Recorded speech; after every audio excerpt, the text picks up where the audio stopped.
भंवर जाल बगुजाल है, बूढ़े बहुत अचेत, काहीं कबीर ते बाँची हैं जाके हृदय विवेक। एक भंवर जाल है, एक बगुजाल है, और इसमें बहुत अचेत फंसे हैं। साहब कहते वही बचेगा जिसके हृदय में विवेक होगा। भंवर जाल और बगुजाल, गहरे पानी में कहीं कहीं भंवर होता है, पानी वहाँ का घूमता रहता है, उसमें पड़े हुए प्राणी पदार्थ घूम घूम करके उसी में डूबते रहते हैं। और बगुजाल, बगुला, जलाशय के निकट बैठा एक पैर पर बैठ जाता है, कभी कभी एक पैर उठा लेता है, मालूम होता है बहुत बड़ा तपस्वी है, और अपनी आँखों को काफ़ी कुछ ढक लेता है। अर्ध उन्मीलित नेत्र, आधी खुली आँख, मालूम होता है योगी ध्यान कर रहा है, लेकिन उसका ध्यान मछली पर होता है, कीड़ों पर होता है। ये बगुजाल, धर्म के पर्दे में रहकर लोगों को धोखा देना। भंवर जाल मोह माया का जाल, बगुजाल पाखंड का जाल।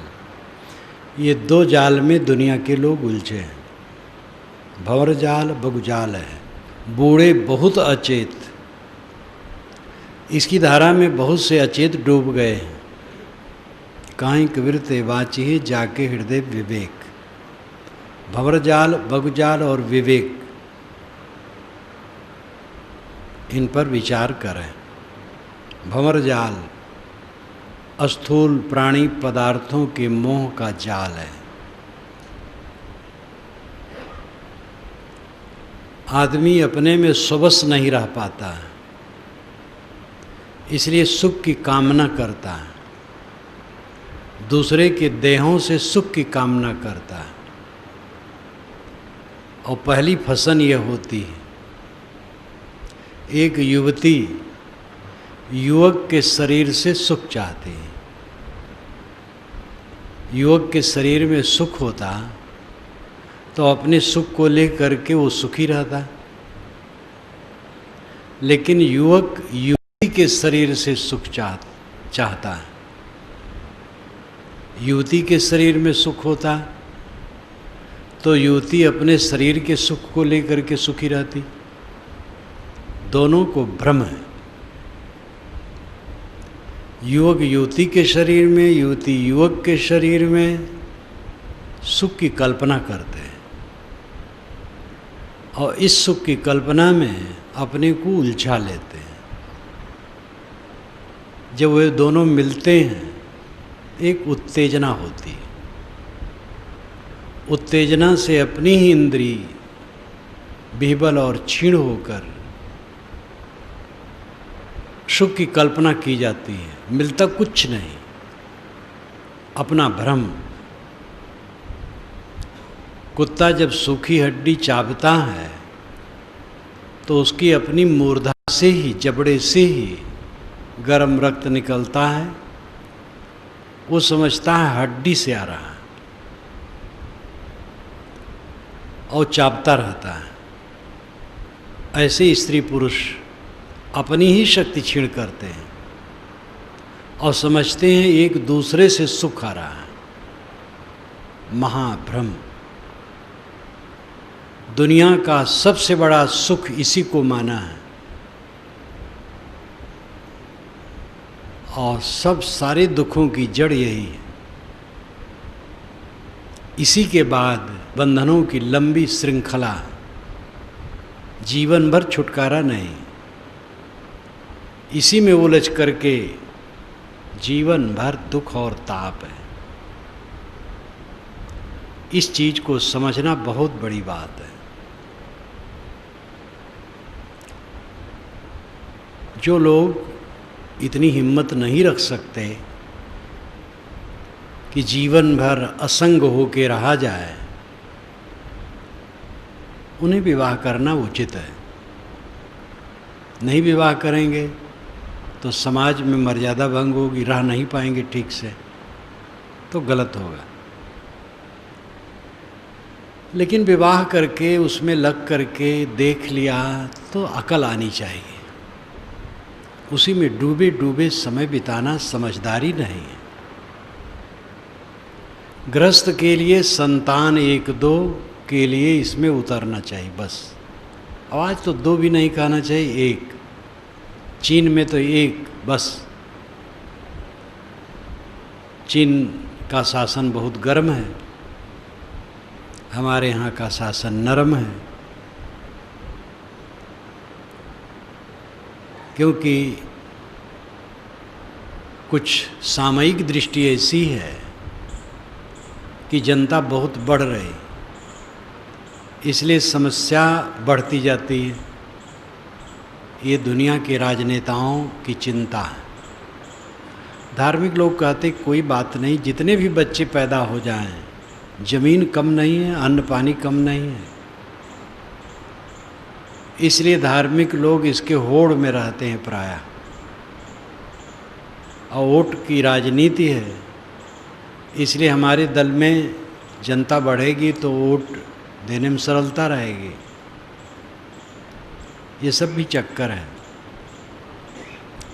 ये बात छोड़ दें सामयिक, जनता कम है ज़्यादा है जो है। वास्तविकता देखिए, जितना बढ़ाएंगे दुख बढ़ेगा। इसलिए संतान 1 काफ़ी है।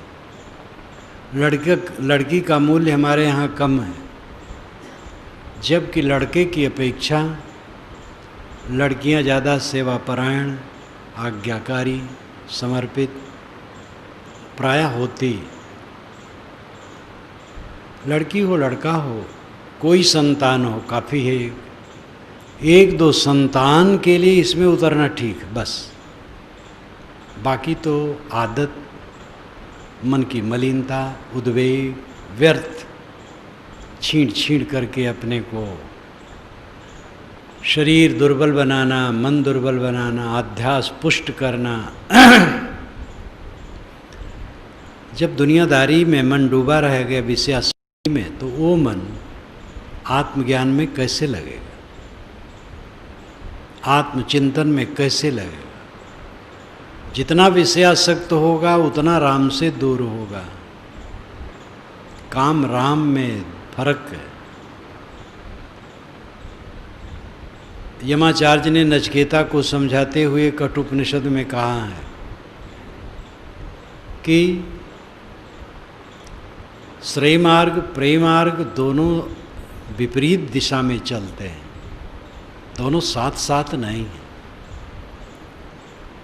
प्रेम मार्ग फिसलन का मार्ग, विषय वासना का मार्ग बहुत प्यारा लगता है, लेकिन वो कंटका कीर्ण है। श्रेय मार्ग विषय निवृत्ति का मार्ग रूखा फीका लगता है, लेकिन वही सुखद है। बीड़ी पीने वाला बिना बीड़ी के रहना असंभव मानता है, जो बीड़ी नहीं पीता है बड़े प्रेम से रहता है बिना बीड़ी के। एक काम वासना भी इसी तरह है, यद्यपि इससे हटकर है। हटकर होने ही से मनोवैज्ञानिकों ने मौलिक प्रवृत्ति मान ली है, जो गलत है। भूख प्यास नींद और काम भोग मौलिक प्रवृत्ति मान ली है। तो भूख प्यास नींद तो मौलिक प्रवृत्ति है, काम भोग मौलिक प्रवृत्ति नहीं है। खाए बिना कोई रह नहीं सकता, जी नहीं सकता, पिए बिना जी नहीं सकता, सोए बिना भी पागल हो जाएगा। खाना पीना सोना ये मौलिक प्रवृत्ति है, काम भोग मौलिक प्रवृत्ति नहीं है, वो विकारात्मक वासनात्मक है। जिसका प्रत्यक्ष उदाहरण है कि छुटपन से ही कितने बच्चे ब्रह्मचर्य का पालन करते हैं और वृद्ध हो जाते हैं, पूरा जीवन ब्रह्मचर्य व्रत से रहते हैं। मौलिक प्रवृत्ति अगर काम भोग होता तो उसका त्याग असंभव था। जैसे भोजन और पानी का त्याग असंभव है, नींद का त्याग असंभव है, काम भोग मौलिक प्रवृत्ति नहीं। फ्रायड साहब ने मनोविज्ञान पर बहुत कहा और उन्होंने अपराधियों, जो मानसिक अपराधी प्राय होते थे, उनकी चिकित्सा करते थे और उन्हीं के आधार पर उन्होंने अपना सिद्धांत गढ़ा। उनके पास सदाचारी संयमी क्यों जाए? तो उनका कभी अध्ययन नहीं कर सके, इसलिए उन्होंने सारे मनोविज्ञान को काम से रंग दिया। सब में उन्होंने काम देखा, स्वप्नों का विश्लेषण किया, उसमें काम, हर बात में काम। एक माँ अपने बच्चे को प्यार करती है, चूमती है, उसमें भी काम देखा। ये व्यर्थ की बात उनकी है। इसलिए मनोविज्ञान में फ्रायड साहब पढ़ाए जाने लगे, उनके बहुत पक्ष बहुत सही हैं और आगे पीछे कितने फ्रायड होते रहते हैं जो भोग योग एक मानते रहते हैं। ये समझ लेना चाहिए कि एक दो संतान के लिए, गृहस्थों के लिए ठीक है बस, और बिल्कुल ज़रूरत नहीं। आत्मा वही जायते पुत्र, ये पंडितों ने कहा, आत्मा स्वयं पुत्र के रूप में आ गया, इसलिए पत्नी माँ हो गई। बड़ा कठिन कथन है, बड़ा कठोर। आत्मा वही जायते पुत्र, जब पुत्र पैदा हो गया तो आत्मा ही पुत्र हो गया। यानी पुरुष जो है, पुरुष का आत्मा ही मानो पुत्र बन गया। पुरुष मानो खुद अपनी पत्नी में जा कर के पुत्र के रूप में पैदा हो गया, तो आप पत्नी माँ हो गई। संयम से रहो। ऐसे ऐसे ऋषि हुए हैं, ऐसे कड़े रूप से उपदेश किए हैं। अपने मन को इससे संयमित करने की जरूरत है। मोह माया जितना बढ़ाएंगे तकलीफ होगी।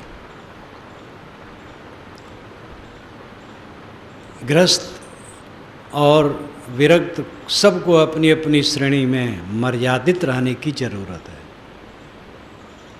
देखा देखी, कितने लोग देखा देखी बढ़ाते रहते हैं।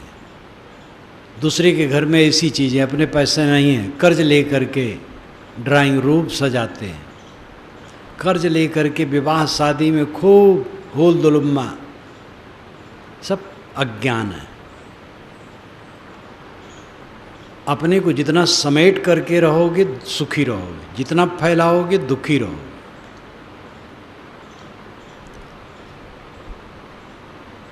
इस संसार में जितने प्राणी पदार्थों का संबंध बढ़ेगा, उद्वेग के स्थान उतने ज़्यादा बढ़ेंगे। इसलिए अपने को जितना बन सके समेटने की चेष्टा होनी चाहिए। जो कल्याण चाहे, मोह माया का पसारा ये भंवर जाल है। कहते महाराज क्या करूं, एक हाथ जोड़ता हूं चार हाथ टूटता है। ये अवध क्षेत्र में कहावत है। एक हाथ जोड़ता हूं चार हाथ टूटता है। संसार का स्वभाव है टूटा फूटा, ये स्थिर नहीं है। बनना बिगड़ना इसका स्वभाव है। हम बनाने की चेष्टा करते हैं और वो बिगड़ता चला जाता है। आदमी अपने जीवन रूपी किताब का अध्ययन करेगा तो उसी से पता लग जाएगा कि बचपना से जो उसका अनुभव आज तक रहा है, कितना अंतर हुआ है।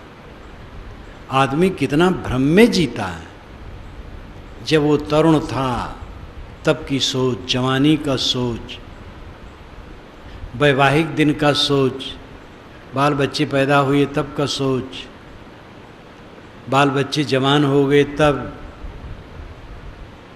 जब वे खुद बाल बच्चे वाले हो गए अपने बाल बच्चे तब की स्थिति, कितना अंतर है। जितना जितना वो भ्रम पाले थे सब टूटता चला जाता है, एक एक टूटता है।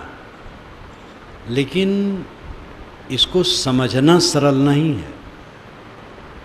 100 जूता खाए तमाशा घुस के देखे। 100 जूता खाते लेकिन घुस घुस के तमाशा देखते हैं। कुत्ता किसी के घर में घुस के हंडी में मुंह डालता है और घर वाला आता है, पीटता है, पे पे करके भागता है, लेकिन दूसरे के घर में फिर घुस करके वही काम करता है। कुत्ते की मार 2.5 परग, ये भी अवध क्षेत्र में कहावत कहते हैं। कुत्ते की मार 2.5 पग, 2.5 पग चला बस फिर अपना जाएगा दूसरे घर में घुसेगा। आदत, मोह माया की आसक्ति, जिसको बराबर देखते दुखदाई है वही वही काम फिर करते हैं। यही भंवर जाल है। मन में जो विषयों के प्रति आसक्ति है, प्राणी पदार्थों के प्रति आसक्ति है और उसमें उलझ उलझ करके मरना है, ये भंवर जाल है। एक बार ठगावे 52 वीर कहावे, बार बार ठगावे गप्पू नाथ कहावे। बारंबार ठगाना गप्पू नाथ होना, सावधान हो जाना चाहिए, अपने को संभालना चाहिए। जितना डुबाओगे संसार में उतनी तकलीफ होगी। जल में कमलवत रहने का प्रयास करो। गृहस्थों के लिए जल में कमलवत रहने की चेष्टा करें।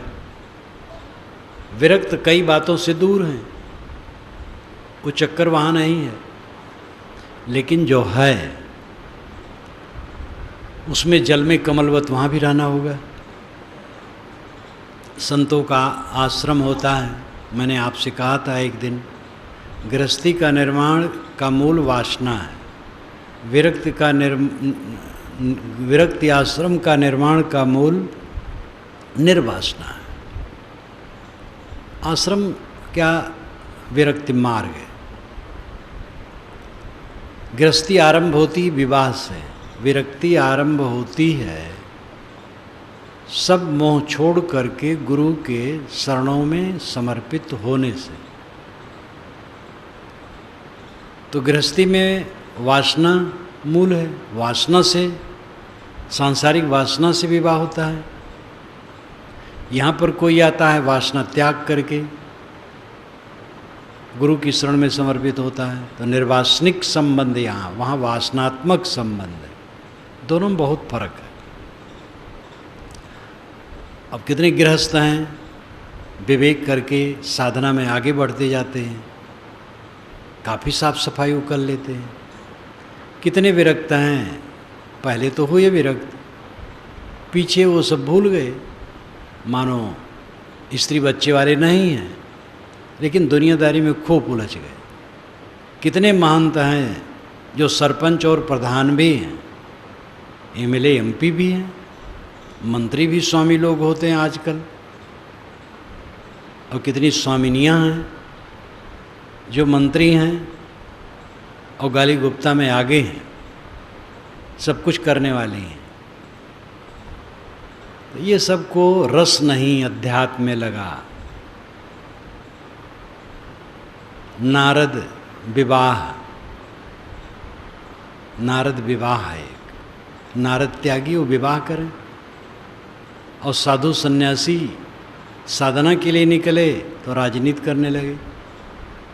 तो छोटे बड़े कितने ऐसे साधु हैं जगत प्रपंच में उलझे हैं। एक साधु ने एक बार मुझे पत्र लिखा कि साहब प्रधानी की सीट पर मैं खड़ा हो गया हूँ। भक्तों ने बड़ा जोर दिया, बहुत सीधे साधे अच्छे संत, लेकिन अब क्या कहे। राग रंग में दुनिया रीझे, चटक मटक में नारी, भाव भगत में साधु रीझे, तीनों निपट अनारी। वो भक्त लोग कोशिश किए तो रिझ गए, प्रधानी में खड़े हो गए। तो उन्होंने मुझे पत्र लिखा। अब पत्र में सीधे तो नहीं, लेकिन स्वर ये रहा कि मैंने आप भी रोकें तो मैं रुकूंगा नहीं, अब लड़ूंगा। तो मैंने उनको उत्तर दिया, मैं तुम्हें शाप देता हूँ कि तुम हार जाओ।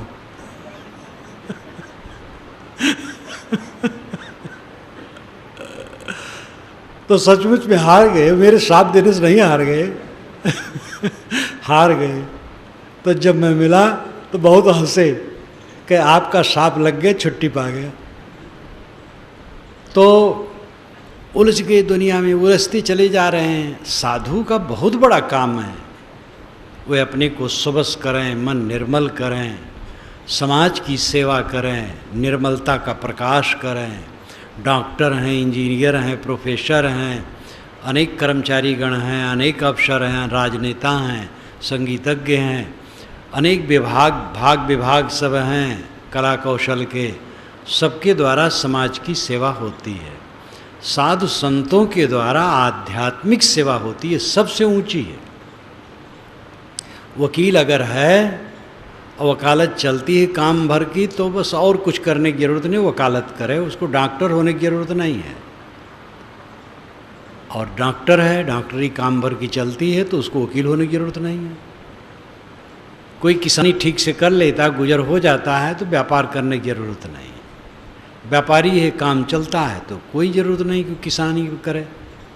लेकिन किसान, व्यापारी, डॉक्टर, मास्टर, वकील और दुनिया के जितने क्षेत्र हैं, सब क्षेत्रों के मनुष्यों को आवश्यक है आध्यात्मिक उन्नति, और उसका सहयोग करने वाले साधु संत होते हैं।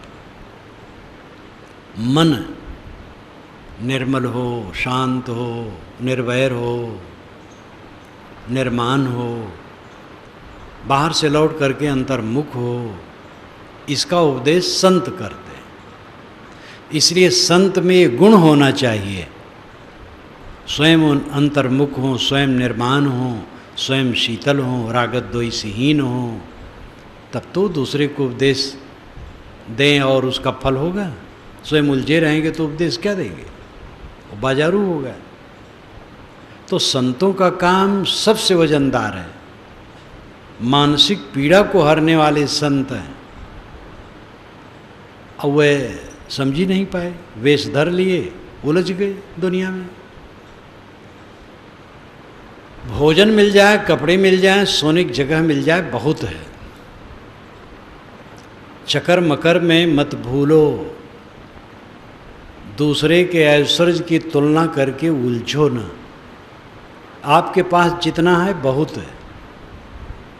आपके पास पैसा ज़्यादा है, बड़ा मकान बना लो, कम है छोटा मकान बना लो, और कम है और छोटा बना लो, और कम है फूस फास का बना लो। यद्यपि फूस भी आजकल बहुत महंगा है। जिस स्थिति में हो उस स्थिति में प्रसन्न रहने की चेष्टा करो।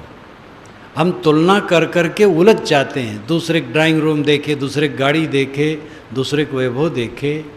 प्रारब्ध पुरुषार्थ सबका अलग अलग है। जैसा जिसका प्रारब्ध है पुरुषार्थ, वैसा उसको मिलता है। पुरुषार्थ परिश्रम, प्रारब्ध का अर्थ होता तकदीर, भाग्य। इसका भी अपना महत्व है। सभी लोगों के शरीर का अंतर, प्रतिभा का अंतर, बुद्धि का अंतर, कार्य क्षमता का अंतर। कितने लोग जो छूते हैं सोना हो जाता है, मतलब हर जगह सफल हो जाते हैं। तो कुछ भाग्य, अदृश्य भाग्य है, तकदीर है, प्रारब्ध है। लेकिन उसके बल सो मत, परिश्रमी रहो। परिश्रम और प्रारब्ध में जो मिले उसमें संतोष। अपने को बचाने की चेष्टा। जितना उलझन बढ़ाओगे दुखी होगे। भंवर जाल। बच्चों के लिए सेवा कर दो, उनके लिए व्यवस्था कर दो। बहुत अपने को उनमें डुबाओ मत। किसी काम में अपने को डुबाओ मत, निकाल करके रखो। गृहस्थ विरक्त दो श्रेणियां हैं। गृहस्थों का ही दायरा विशाल है, विरक्त थोड़े होते हैं। सब विरक्त नहीं हो जाएंगे। गृहस्थी कोई पाप की खानी नहीं है, नरक का घर नहीं है। गृहस्थ हुआ ही जाता है सुधार के लिए। विवाह किया जाता है सुधार के लिए। विवाह नहीं करेंगे तो गड़बड़ होंगे, समाज विकृत होगा। इसलिए विवाह किया जाता है सुधार के लिए, ये सोचना चाहिए, संयम बरतने के लिए। और अगर सत्संग सेवा भक्ति में आदमी रहे तो ये सूझ होगी और सूझ से वो अपने को सुधारेगा। गृहस्थ विरक्त कोई भी हो, भंवर जाल सबके पास है, वो है मन का जाल। जो कुछ हम देखते सुनते भोगते हैं उनके संस्कार चित्त में छपते रहते हैं, मनुष्य की वही पूंजी बनते हैं और उसी में उलझ उलझ करके सारा संसार मर रहा है। ये मन के जाल को काटो, ये भंवर जाल है। ध्यान का अभ्यास इसीलिए कराया जाता है, मन के जाल को काटने के आदती बनो। ध्यान शिविर में जो आते हैं, ये बात नहीं कि 7-8 दिन में सिद्धि मिल जाएगी। पहली बात तो आप बैठेंगे इतनी देर तक, ये साहस होगा कि हम बैठ सकते हैं। यहाँ सादा भोजन मिलता है, यद्यपि सादा रहा नहीं जाता है। और पहले मैंने इसको रोका लेकिन रोक नहीं पाया क्योंकि प्रतिदिन कोई न कोई भंडारा देता है भगत। अब भंडारा जब हो तो उसमें कुछ मिष्टान न बने तो भंडारा लोग मानते ही नहीं। मैंने पहले कोशिश किया कि भाई दाल भात रोटी सब्जी बनाओ, हलवा पूड़ी तो खैर नहीं बनाते हैं, खीर ये सब न बनवाओ, मिठाई न बनवाओ, कोई माना नहीं। जंगल का रोदन सिद्ध हुआ हमारा। जैसे जंगल में कोई रोवे तो कौन सुने? नहीं साहब, जब तक मिष्टान न बनेगा क्या भंडारा। तो ये तो हो गया है, लेकिन हो जाता है, लेकिन साधक स्वयं सावधान रहें। और भंडारी को भी चाहिए कि ये सब चीज़ें थोड़ा थोड़ा ही हो, ज़्यादा नहीं। सादा भोजन कम से कम सब्जी इत्यादि कैसे बनाना चाहिए, मिर्च मसाले अहितकर हैं। सात्विक भोजन की आदत पड़ रही है। संतों के पास में बैठने का आपका सौभाग्य मिल रहा है, ज्ञान की बातें सुन रहे हैं, प्रयास करते हैं, कुछ चित्त में अंतर भी आता है, तो करते करते होता है। सिद्ध एक दिन में कोई नहीं हो सकता है। जो लंबे समय से साधना करते हैं वह स्वयं इसका अनुभव कर सकते हैं। थोड़े दिन से भी जो साधना करते हैं उनको भी अंतर आता है, पहले का भाव बदल जाता है। साधना में कोई लगा है तो धीरे धीरे काफ़ी उन्नत होती चली जाती है। मैं स्वयं अपना अनुभव करता हूँ। थोड़ी उम्र में जो मेरा मन था, 17-18 वर्ष की उम्र में, फिर आगे आगे जो परिवर्तन हुआ, और परिवर्तन होते होते होते होते कितना हुआ, कहाँ कहाँ मन नाचता था, अब उधर कभी जाता ही नहीं है। तो एक दिन के प्रयास से थोड़े हुआ। इसलिए किसी को हारना नहीं चाहिए, सबको लाभ होगा। जितनी मेहनत करेंगे उतनी तीव्रता से होगा, लेकिन लाभ सबको होगा। मन का भंवर सबको बहुत पीड़ित करता। थोड़ी बात हो गई साथियों से, किसी से ऊंच नीच, अब मन में ले करके उपच रहे हैं, रात दिन नींद नहीं आ रही है, जहाँ है वहाँ प्रतिक्रिया में पड़े हैं। ये सबके अंदर तो जहर है और अमृत है। अमृत दबा है, जहर उभरता रहता है। कोई कटु कह दिया, झूठ बोल करके बदनाम कर दिया, या और भी कुछ कर दिया, ये उसकी ही गंदगी है, उसी को तकलीफ देगी, आपको तकलीफ इसमें नहीं होगी। कुछ लोग आपको मान भी लें बड़े घटिया हैं, माना करें, वो स्वयं पछताएंगे। सोना सोना रहता, वो माटी नहीं होता। हीरा हीरा रहेगा। किसी कहने से कि वो माटी हो जाए, माटी हो जाएगा। लेकिन कमज़ोर मन, थोड़ी प्रतिकूलता पाया तो बस भंवर चलने लगा मन में, विश्राम नहीं, विश्राम नहीं। ये मन का भंवर, विषय वासना, सांसारिकता में चिपकाहट। कैसे बाल बच्चों की शादी होगी, पैसे चलेगा, कैसे वो चलेगा, अरे सब चलेगा, अनादि काल से चल रहा है। संसार ऑटोमेटिक यंत्र है, चलता रहा है, चलता रहेगा। हम आप कौन होते इसको चलाने वाले? एक बैलगाड़ी जा रही थी, उसके सामने एक चूहिया जा रही थी, तो चूहिया को भ्रम हुआ कि मैं ही बैलगाड़ी को खींच रही हूँ, क्योंकि ये बैलगाड़ी पीछे आ रही है, मैं ही खींच रही हूँ। तो सोची कि अच्छा तो मैं मुड़ करके देखूँ, तो बाएं मुड़ गई तो गाड़ी आगे निकल गई। तब उसको लगा मैं नहीं खींच रही थी। ऐसे हम लोगों की चूहिया की दशा है, हम खींच रहे हैं, चला रहे हैं। अरे तुम अपने को चलाओ, संसार अनाद काल से चल रहा है। आप नहीं रहेंगे, बड़े चतुर हैं लड़के, ये सब व्यवस्था कर लेंगे। भंवर जाल मोह का जाल है, बग जाल दूसरा, वाणी का जाल। धर्म के पर्दे में रह करके समाज को भ्रम में डालना। अनेक मान्यताएं, अनेक कमजोरियां, छींक अगर कोई छींक दिया तो अशुभ हो गया, उसकी नाक में फर्क आ गया, छींक हो गई, उसमें अशुभ क्या हो गया? पुरुष का दाहिना स्त्री का बायां अंग फड़का तो शुभ, और स्त्री का दाहिना फड़का और पुरुष का बायां तो अशुभ। सब कुछ नहीं, चाहे जो अंग फड़के कोई चिंता मत करो, वायु विकास से अंग फड़कते, उसमें कोई हानि लाभ नहीं है। छिपकली ऊपर गिर गई तो अशुभ हो गया, पक्षी घर में घुस गया तो अशुभ हो गया, कुत्ता रोने लगा तो अशुभ हो गया, ये सब कुछ नहीं। दिशाशूल आपको लगता मंगल बुध उत्तर दिश काला, मंगल बुध उत्तर को जाओगे तो काल है, लेकिन मंगल बुध को भी इलाहाबाद से फैजाबाद के लिए ट्रेनें बसें छूटती और सबका एक्सीडेंट नहीं होता है। और अमुक दिन को अमुक तरफ अगर ऐसा है तब तो दिल्ली में कानून बना देना चाहिए, जिधर दिशाशूल हो ट्रेन बसें उधर न जाए उस दिन, और जाती हैं। क्या होता है? दिशाशूल बिल्कुल झूठ है। लड़का पैदा हुआ 27 में पड़ गया, मूल गणंत में पड़ गया, कितना कितना प्रपंच है। और जो पंडित को नहीं दिखाते उनका लड़का नहीं पड़ा, मुसलमान ईसाई नहीं दिखाते उनका लड़का नहीं पड़ा, हिंदू में ही जो सामान्य वर्ग के लोग नहीं दिखाते हैं उनका लड़का नहीं पड़ा, जो दिखाए उसको पड़ गया। 27 ये पंडित ही है, मूल गणंत ये पंडित ही है, इसके पास जाओगे तो भटका देगा।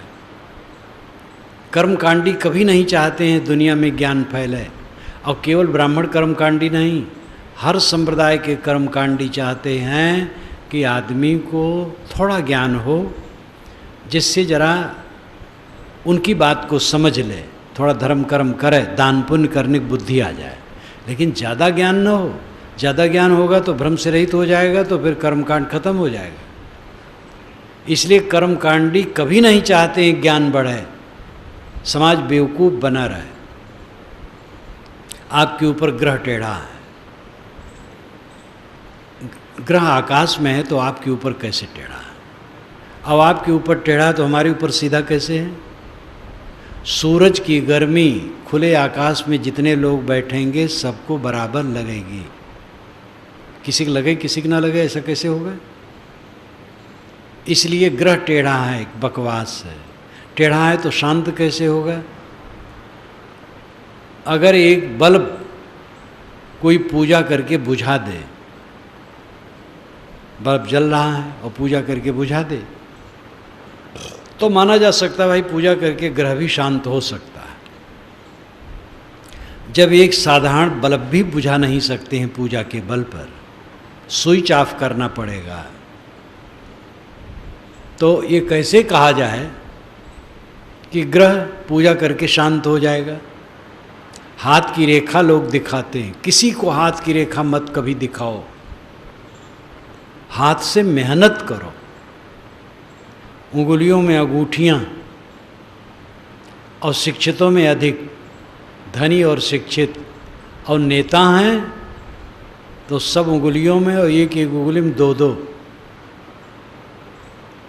यही इलाहाबाद के एक बड़े नेता, जब उनकी उंगलियों में 9 अंगूठियाँ एक साधु ने देखी तो कहा ये 9 अंगूठियाँ, कहे नहीं जानते हो 9 ग्रह हैं।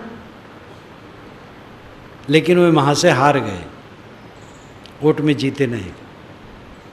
और 9 ग्रह की सुरक्षा में जो 9 अंगूठियाँ थी सब फेल हो गई। उंगलियों में अंगूठियाँ पहनने से गंदगी जमती है, और उसी से भोजन करना, देवियों को तो आटा गूंदना, सब कुछ करना उसी से। इसलिए अंगूठियाँ बिल्कुल नहीं पहनना चाहिए, नाखून बड़े बड़े नहीं रखना चाहिए। नग और धातु पहनने की बड़ी महिमा शास्त्रों में लिखा है, वेद तक में लिखा है। अथर्ववेद में बहुत ज़्यादा है। वेद क्या कहते, जो मेरी पुस्तक है उसको पढ़ करके वैदिक युग की सारी बातें आप जान सकते हैं। अब वेद में लिखा है, तो वेद में हर प्रकार की बात लिखी है, आपको निर्णय करना पड़ेगा। ये मान लेना कि वेद में जो लिखा है सब सच है, शास्त्र में लिखा है सब सच है, अंधविश्वास की बातें काफ़ी भर गई हैं। निर्णय करके विचार करो। वेद की ऋषि ने स्वयं आज्ञा दी है, सक्त में उतितो नापनंतो यत्र धीरा मनसा वाचम कृत अत्रा सखाया सख्या न जानते भद्रैशाम लक्ष्मीर्निहतादिवाच। सक्तमेव तितोना सक्तुम यु तितुना सक्तुम सत्तु तितौना चालना तितौनाम चलनी। जैसे चलनी से सत्तू छाना जाता है, वेद में मुझे सत्तू तो मिला, पिसान नहीं मिला। अब हो सकता पिसान हो, मैं पकड़ न पाया हो। सत्तू तो साफ साफ मिला। सत्तू खाने का रस्म खूब था, और मंथ, सत्तू को मथ करके पानी में मंथ कहते थे, और मानते थे कि सत्तू मथ करके जो पिए वो वीर हो जाता है। काव्य है, वेद में काव्य है, इसलिए काव्य में अलंकार भी है। इंद्र ने मंथ पी करके वृत्त को मारा, तो सक्त में उतितना परंतो यत्र धीरा मनसा वाचम कृत। जहाँ विवेकवान मन से, विवेक से वाणी को सत्तू छानने की तरह छानते हैं, वहीं कल्याणकारी लक्ष्मी निवास करती है, और वहीं मित्र मित्रता के भेद को जानते हैं।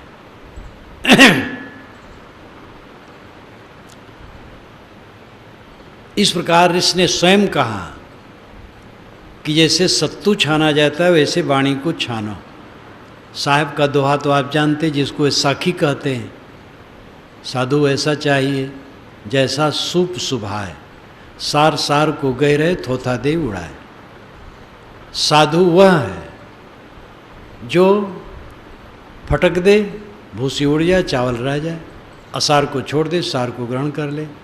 दुनिया की सारी किताबें मनुष्य की रचनाएं हैं। दुनिया के सारे महापुरुष केवल मनुष्य हैं। दुनिया के सारे ग्रंथ, सारे पंथ संप्रदाय मनुष्य के चलाए हैं।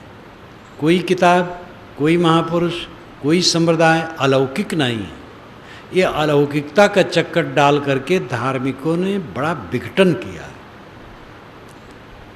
हमारा संप्रदाय अलौकिक, तो आपका लौकिक। लौकिक जो है वो कल्याण नहीं कर सकता, अलौकिक करेगा। हमारा संप्रदाय अलौकिक है। हमारा महापुरुष ईश्वर का दूत है या ईश्वर का अवतार है। हमारी किताब ईश्वर की वाणी है, दूसरी किताब ईश्वर की वाणी नहीं। बड़ी चालबाजी है। अगर है दूसरी किताब तो उसका कानून अब मनसूख हो गया है, रद्द हो गया है। बड़ी बड़ी चालबाजियाँ, ये बगजाल। स्वर्ग और मोक्ष के ठेकेदार बने बैठे हैं संप्रदाय वाले। केवल हमारे संप्रदाय से मोक्ष है, दूसरे से नहीं। मोक्ष और स्वर्ग संप्रदाय की वस्तु नहीं है, व्यक्तिगत वस्तु है। मन प्रेम से पूर्ण हो, तनाव न हो, रागत द्वेष न हो। जिन मनुष्यों की कुंडली में हम बैठे हैं, रात दिन जी रहे हैं, उनके प्रति शुद्ध प्रेम, निष्कपट हृदय, निर्मल वर्ताव हो, ये स्वर्ग है। और मन के विकार एकदम मिट जाएं, मोक्ष है। ये व्यक्तिगत विषय है, पंथ और संप्रदाय का विषय नहीं है। अमुक पंथ, अमुक संप्रदाय से मोक्ष मिलेगा, स्वर्ग मिलेगा, ऐसा कहने वाले धोखा देते हैं समाज को। तो वगजाल बहुत फैला। आजकल भगवान के बहुत दर्जनों अवतार घूमते हैं। कलकत्ता में मैं था, बहुत पुरानी घटना है, 15-20 वर्ष पुरानी। एक मास्टर आने लगे 40-45 वर्ष के। फिर मेरी बात, पहले तो मुझे खुश करना चाहे, आपकी बातें बहुत बढ़िया हैं और आपकी किताबें पढ़ता हूँ, सच्चा ज्ञान है, खुश करने के चक्कर में पड़े। मैंने कहा ठीक है भाई। तब एक दिन कहे, महाराज परमात्मा का अवतार हो चुका है। मैंने कहा कहाँ हुआ है? तो रुके। मैंने कहा बताओ भाई, परमात्मा का अवतार हुआ तो हम भी दर्शन करें। कहे महाराज हावड़ा में। हम कहे अच्छा, परमात्मा की उम्र कितनी है? तो चुप। मैंने कहा भाई जब देह धरे हैं तो उनकी भी उम्र होगी। रामायण में लिखा है 16 वर्ष, 16 वर्ष से कुछ कम उम्र थी तब श्री राम विश्वामित्र के साथ उनके यज्ञ की रक्षा के लिए गए हैं। फिर जनकपुर में गए, विवाह हुआ है। तो 16 वर्ष कहा गया है। तो आपके परमात्मा जो अवतार लिए हैं तो अवतार हैं तो भाई उम्र तो बताने पड़ेगा।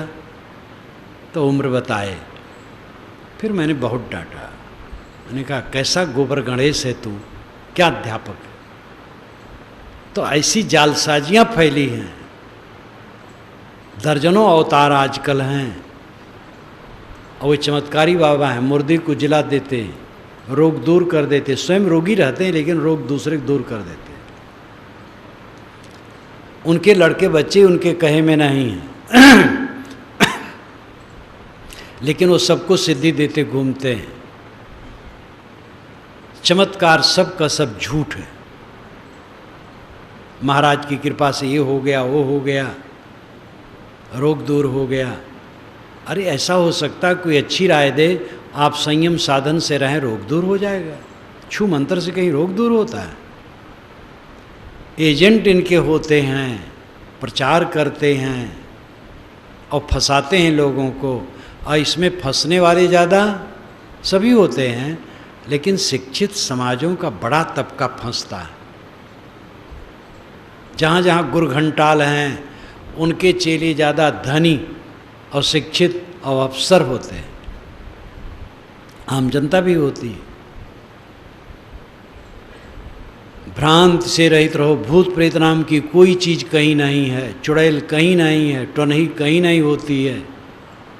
नज़र लगना बिल्कुल झूठ है। नज़र लग गई, ऐसे अनेक अंधविश्वास हैं। कबीर साहब की वाणी पढ़ो, सब अंधविश्वास छिलके की तरह उड़ जाते हैं। ब्रह्म राक्षस, ब्राह्मण कहे जाने वाले परिवार में अगर कोई पेड़ से गिर के मरा, पानी में डूब के मरा, आग में जल के मरा, तो जब वो प्रेत होता है तो उसको ब्रह्म राक्षस कहते हैं। वर्ण व्यवस्था प्रेत में भी है। अगर ब्राह्मण प्रेत हुआ तो साधारण प्रेत थोड़े रहेगा, वो ब्रह्म राक्षस रहेगा, ऊंचा रहेगा, क्वालिटी उसकी ऊंची रहेगी। कैसा भटकाया गया है समाज को। भूत प्रेत झूठे, शकुन अपशकुन झूठा है, अंग फड़कने सान लाभ की भावना झूठी, अंगूठियां पहनना बिल्कुल निरर्थक है। अंधविश्वास से अपने को ऊपर उठाओ। देव का अर्थ वेदों में है प्राकृतिक शक्ति। चांद, सितारे, पृथ्वी, सूरज, अग्नि, वायु, ये सब देव हैं। यास्क मुनि ने तो 3 ही देव माना है। दुलोक का सूर्य, अंतरिक्ष का वायु, पृथ्वी का अग्नि, ये 3 देवता हैं। तीनों जड़ हैं। अग्नि जड़ है, वायु जड़ है, सूर्य जड़ है। तो दिव्य जो चमके उनको देवता कहा गया है। उसका ज्ञान होना चाहिए और ज्ञान करके विवेक से उपयोग होना चाहिए। ठंडी, गर्मी, वर्षा, पानी, मिट्टी, सबका विवेक पूर्वक उपयोग करो। अब जोर से पानी बरसने लगा, सब नुकसान हो रहा है। हे वरुण देवता, हे वरुण देवता, कितनों प्रार्थना करो, कुछ फल नहीं होगा। पानी बरसने के कारण जड़ है, पानी नहीं बरस रहा है, सूखा पड़ गया है, कितनों मनाओ इंद्र भगवान को, कोई फल होने वाला नहीं। जब प्राकृतिक नियम ठीक होंगे तब बरसेगा। वो ऑटोमेटिक है। जब सूखा पड़ने लगता है तो हवन चलने लगता है, प्रार्थनाएं चलने लगती हैं, नमाज ज़्यादा बढ़ा दी जाती है ईश्वर को खुश करने के लिए, क्योंकि ईश्वर सो गया है। जगाने की चेष्टा कीजिए, जागो, बरसाओ तो जरा। कितना अंधविश्वास आजकल के युग में भी है। भंवर जाल, वाणी जाल, भ्रांति का जाल। जो उपासनी देवी देवता हैं, सेवा करने योग्य देवी देवता हैं, प्राणी हैं, देवियाँ, ये नारियाँ देवियाँ हैं, पुरुष देवता हैं, इनका आदर करें। आत्मा परमात्मा है, इससे बाहर कहीं परमात्मा खोज करके नहीं मिलेगा। निर्भ्रांत दृष्टि अपनाएं। बच्चा पैदा हो, दिन तिथि लिख लें, बस काफ़ी है, समय लिख लें। जन्म कुंडली बनवाएंगे तो प्रपंच में पड़ेंगे, उलझाएंगे पंडित, और उलझ उलझ करके परेशान होगे। जन्म कुंडली, शोक कुंडली। भ्रांत से बचना चाहो तो निर्भय ज्ञान ग्रहण करो। आपकी त्रुटियों को छोड़ करके आपको तकलीफ देने वाला दुनिया में कोई नहीं है। अब आपके सद्गुणों के अलावा आपको सुख देने वाला कोई नहीं। संग कुसंग की सावधानी चाहिए, कुसंग से बचें। कुसंग से दुर्बुद्धि और तकलीफ बढ़ सकती है। शुद्ध संग करें, उससे आपको सद्बुद्धि, सत्प्रेरणा मिलेगी और हितकर होगा रास्ता अपना। लेकिन करना कराना आपको है। वह शिक्षा, वह उपदेश सही नहीं कहा जा सकता जो आदमी को परावलंबी बनाए। शिक्षा वह सही है जो आदमी को स्वावलंबी बनाए। शास्त्रों में दोनों प्रकार की बातें भरी हैं। भगवान सबको नचा रहे हैं, सबही नचावत राम गोसाई। राम गोसाई क्यों किसी को नचाएंगे? नचाने वाला अच्छा नहीं माना जाता है। परेशान करे लोगों को, वो अच्छा नहीं मानता है। बिगाड़ानंद की कहानी तो आप जानते हैं, न जानते हो तो सुने, और जानते हैं वो भी फिर से याद करें। एक गांव में एक थे, वह सबको परेशान करते थे। कोई ज़मीन खरीदने बेचने लगे, पहुंच जाएं, इतना रुपया हमें दो, नहीं तो वड़ंगा डालेंगे, देना पड़ता था। दुकान बनवा रहा है, पहुंच जाते थे, हर जगह पहुंच जाते थे। विवाह उवाह में भी वो ले लेते थे। एक लड़के का विवाह देखने के लिए लड़की वाले आए, बैठे थे। लड़का का पिता पहले सावधान था, 100 रुपये का नोट बच्चे को दे दिया था कि बेटा जब आएंगे, बिगाड़ानंद उनको सब कहते थे। आए, बैठे तो लड़का नोट उनके पैर पर रख करके पैर छू लिया।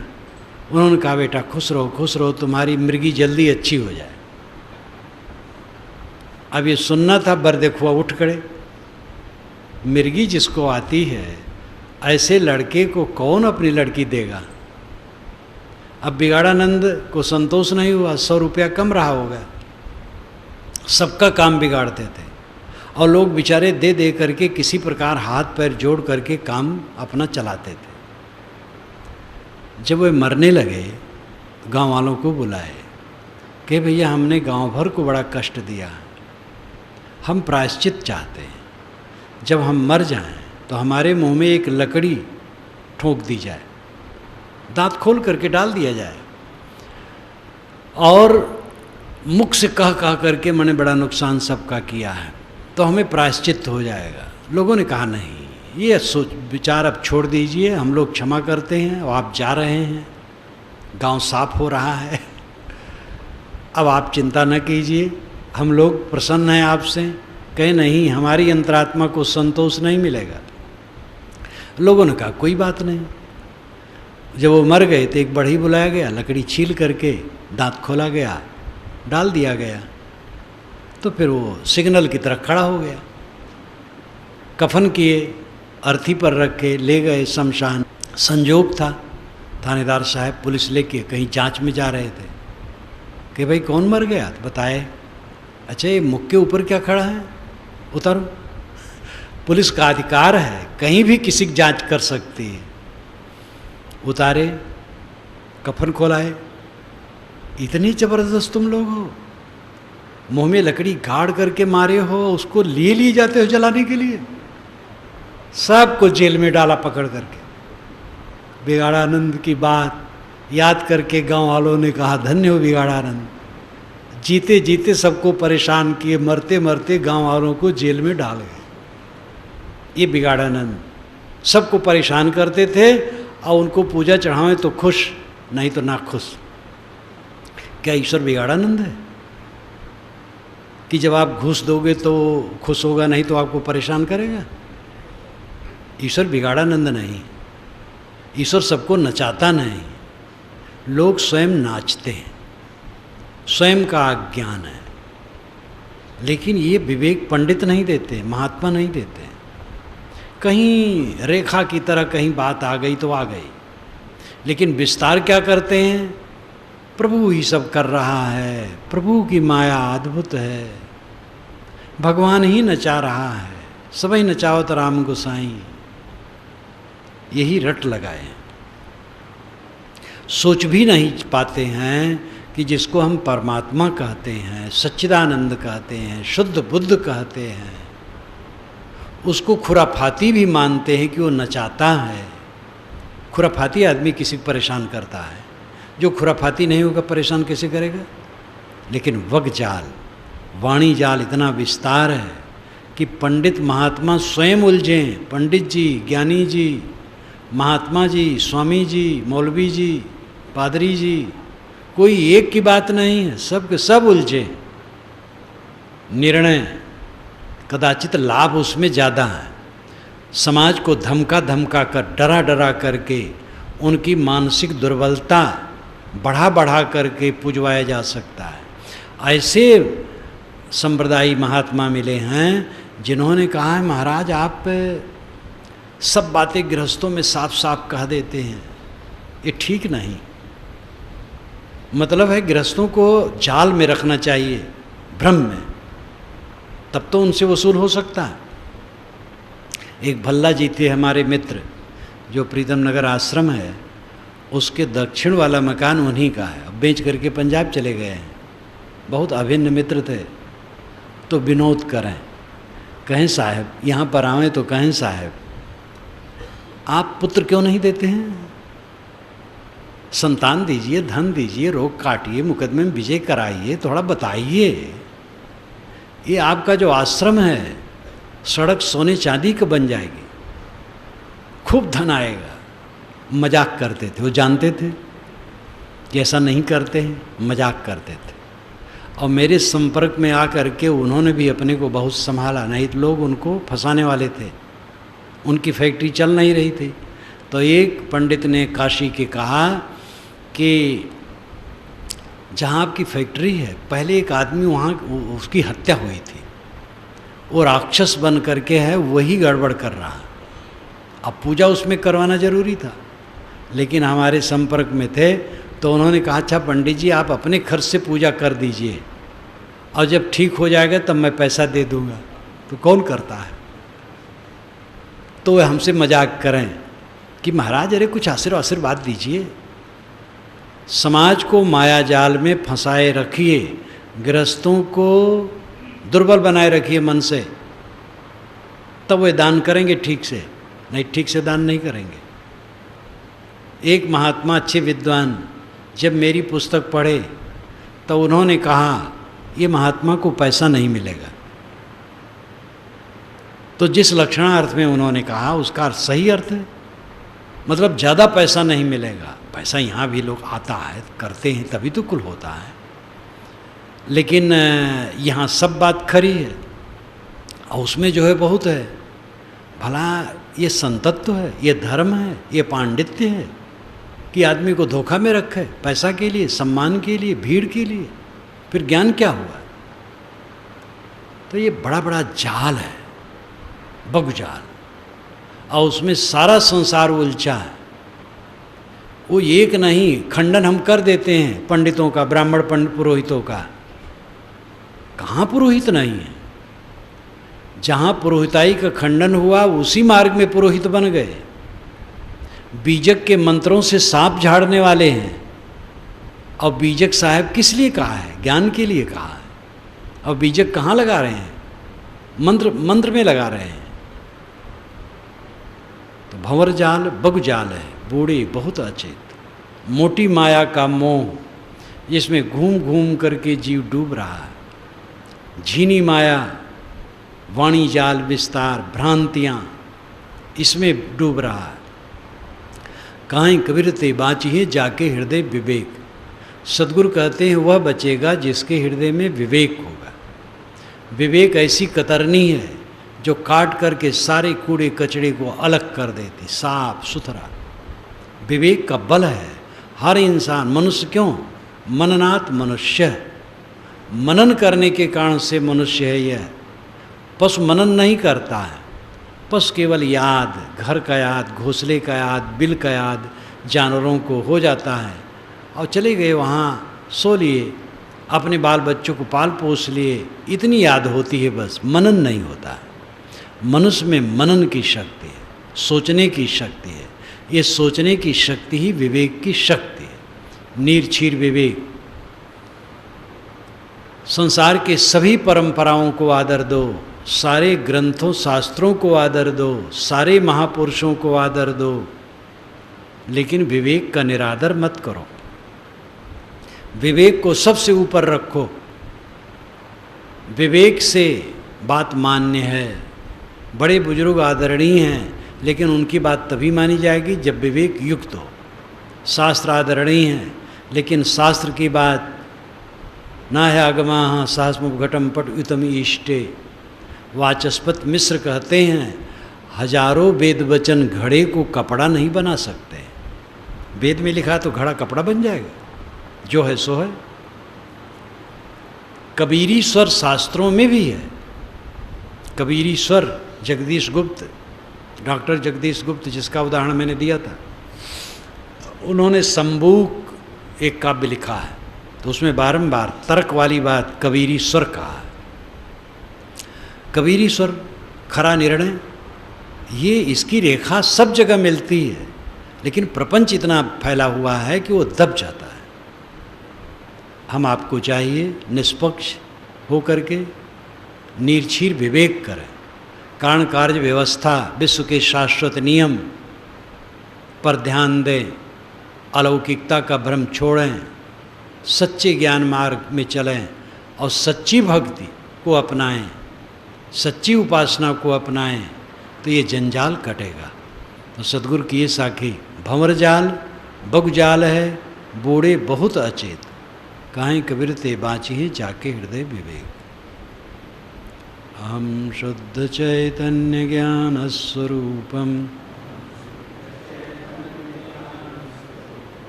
अजरहम अमरहम अखंडम मनूपम।